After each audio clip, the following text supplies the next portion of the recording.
ஸ்ரீ ராமகிருஷ்ணா கலை அறிவியல் கல்லூரி சார்பில் கோவையில் தூய்மை இந்தியா விழிப்புணர்வு நிகழ்ச்சி. கோவை நவ இந்தியாவில் உள்ள ஸ்ரீ ராமகிருஷ்ணா கலை மற்றும் அறிவியல் கல்லூரியின் நாட்டு நல பணி திட்டம் சார்பில் தூய்மை இந்தியா விழிப்புணர்வு நிகழ்ச்சி ரேஸ்கோர்ஸில் உள்ள தாமஸ் பார்க்கில் நடைபெற்றது. எஸ்என்ஆர் சன்ஸ் அறக்கட்டளை இணை நிர்வாக அரங்காவலர் ஆர் சுந்தர் தலைமை வகித்தார். ஸ்ரீ ராமகிருஷ்ணா கலை மற்றும் அறிவியல் கல்லூரி முதல்வர் மற்றும் செயலர் முனைவர் PL சிவகுமார் வரவேற்று கல்லூரியின் நாட்டு நலப்பணி திட்ட அமைப்பின் சிறப்பான செயல்பாடுகளை பட்டியலிட்டு பேசினார். கோவை மாநகர துணை காவல் ஆணையர் டாக்டர் ஆர் ஸ்டாலின் சிறப்பு விருந்தினராக கலந்து கொண்டு தூய்மை இந்தியா விழிப்புணர்வு நிகழ்ச்சியை தொடங்கி வைத்தார். அதனைத் தொடர்ந்து தூய்மையை வலியுறுத்தி நாட்டு நலப்பணி திட்ட மாணவர்களின் மனித சங்கிலி, மௌன நாடகம் மற்றும் நடன நிகழ்ச்சிகள் நடைபெற்றன.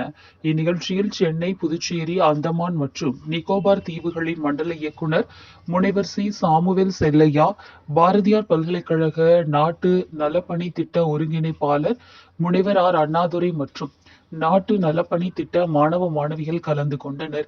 முடிவில் ஸ்ரீ ராமகிருஷ்ணா கலை மற்றும் அறிவியல் கல்லூரி நாட்டு நலப்பணி திட்ட அலுவலர் முனைவர் S. பிரகதீஸ்வரன் நன்றி கூறினார்.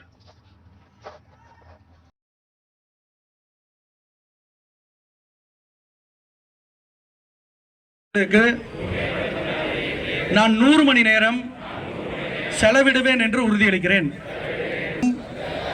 கல்லூரிகளிலும் ஆறுகள் மற்றும் ஏரிகள் மற்றும் சுற்றியுள்ள அனைத்து பகுதிகளையும் சுத்தமாகவும் இருக்க என் சிறந்த முயற்சிகளை நான் செய்வேன்.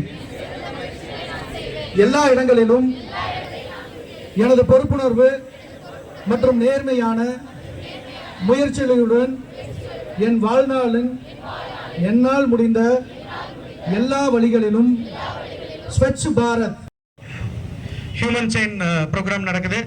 இந்த ப்ரோக்ராம் ஸ்வச் பாரத் ப்ரோக்ராம் நடந்துட்டு இருக்கு. எல்லா இடத்துலையும் இந்த ப்ரோக்ராம் சார்பாக வரவேற்கிறேன். மேலும் சாமுவேல் செல்லையா சார் எல்லா யூனிவர்சிட்டிக்கும் போய் விசிட் பண்ணி இந்த இடத்தை வழங்குனதுக்கு ரொம்ப நன்றி சார். அண்ட் இந்த இடத்துல இருந்து நம்ம ஸ்டார்ட் பண்றோம். Wish you all the best and students coming forward to do such initiatives